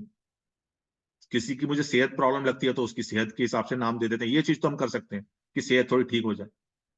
मैं ये थोड़ी वो कह रहा है कि मैं सुपरस्टार बन जाऊं, उसको योग ही नहीं है कुंडली में सुपरस्टार बनने के या बिलियनियर बनने के, तो कैसे बन जाएगा, नहीं बन पाएगा। उसकी कुंडली में 100 रुपए कमाने का योग है तो अच्छा नाम उसको 150 रुपए तक ले जाएगा, 200 तक ले जाएगा, 1000 तक नहीं लेके जा सकता। ठीक है जी। तो यही सारा का सारा था। अंतरदशा, किसी का मैसेज है अंतरदशा क्या करती है? देखिए जी, दशा अंतरदशा में दशा से ज्यादा इंपॉर्टेंट अंतरदशा का होता है। आपकी लाइफ के मैक्सिमम इवेंट जो करवाती है ना वो दशा करवाती है, अंतरदशा नहीं कर अंतरदशा करवाती है। दशा तो एक बड़े लंबे समय के लिए आती है, मगर अंतरदशा छोटे समय के लिए आती है, उसका ज्यादा हमारी लाइफ पे अफेक्ट आता है और मैक्सिमम इवेंट अंतरदशा कराती है। प्रतंत्र दशा भी मैंने देखा, कभी इवेंट करवा दी थी, कभी नहीं करवाती थी। प्रोमिनेंट चीज आपको दशा में मिलेगी। जब मैं दशा वर्ड बोलता हूं तो दशा से मेरा जो मतलब होता है वो अंतरदशा होता है। ठीक है जी। तो ये था एस्ट्रोलॉजी, बेसिक एस्ट्रोलॉजी के बारे में। देखिए एक बार मैं चाहता था कि इसको क्लोज कर दे, क्योंकि मैंने आगे एस्ट्रोलॉजी के फुल कोर्सेज नहीं करवाने, छोटे छोटे स्मॉल कोर्सेज कराऊंगा, तो ये वीडियो हर जगह काम आएगा। ठीक है जी।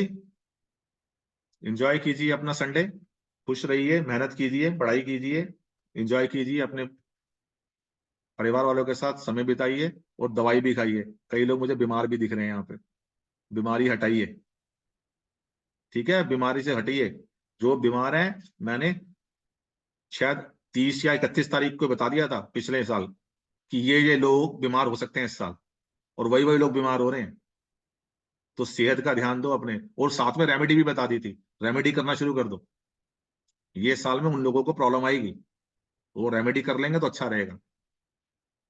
ठीक है जी। और राखी जी, बेसिक मैंने सारा बताया, तो मुझे उम्मीद है कि ये वीडियो को आप ढंग से देखोगे तो आपकी काफी क्लैरिटी होगी। अगली बार से हमने बैट बॉल आपको दे दिया, अगली बार से रन बनाने शुरू करने हैं। ट्यूसडे को क्लास हुआ करेगी, एक ट्यूसडे को और एक फ्राइडे को, फिर एक ट्यूसडे को एक फ्राइडे को।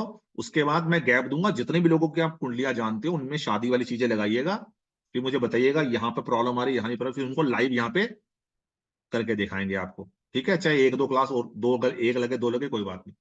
इस मार्च में सिर्फ शादी करेंगे। अगले साल अप्रैल में हम प्रोनोलॉजी के बारे उसके बारे में बात करेंगे, संतान के बारे में। उसके बाद प्रोफेशन लेंगे, करियर लेंगे, ऐसे ऐसे करके करेंगे। आप सब जो जिन्होंने फुल लिया हुआ वो तो चलो किस्मत वाले, उनके जो मैंने आज बताया उससे तो उनको काफी बताया हुआ ज्यादा डिटेल में। तो आप अच्छे से मेहनत करना। ठीक है, वीडियोस को बार बार देखना। ये तो मैं वीडियो डाल दूंगा, ये तो पब्लिक वीडियो रहेगा, प्राइवेट नहीं रहेगा, बट बाकी सारे प्राइवेट रहेंगे। ठीक है जी, गुड नाइट। ध्यान रखें, मैं नहीं चाहता था कोई डिस्टर्ब करे, इसलिए मैंने सबको म्यूट रखा था आज, कि मैं पूरा का पूरा बोल रहा हूं। तो इसको ध्यान से बार बार दे लीजिएगा। जिसको बेसिक बिल्कुल नहीं पता उसको बेसिक की थोड़ी बहुत नॉलेज हो जाएगी। जिसको डाउट भी था ना कि वो एस्ट्रोलॉजी मतलब मारिज एस्ट्रोलॉजी ज्वाइन करे ना करे, अगर उसको लगता है इसको देखने के बाद, तो उसके बाद ये सब चीज इसकी समझ में आ जाए तो बाकी चीज लगाना उसके लिए ईजी है। ठीक है जी, चलिए, ओके, गुड नाइट, शुभ रात्रि।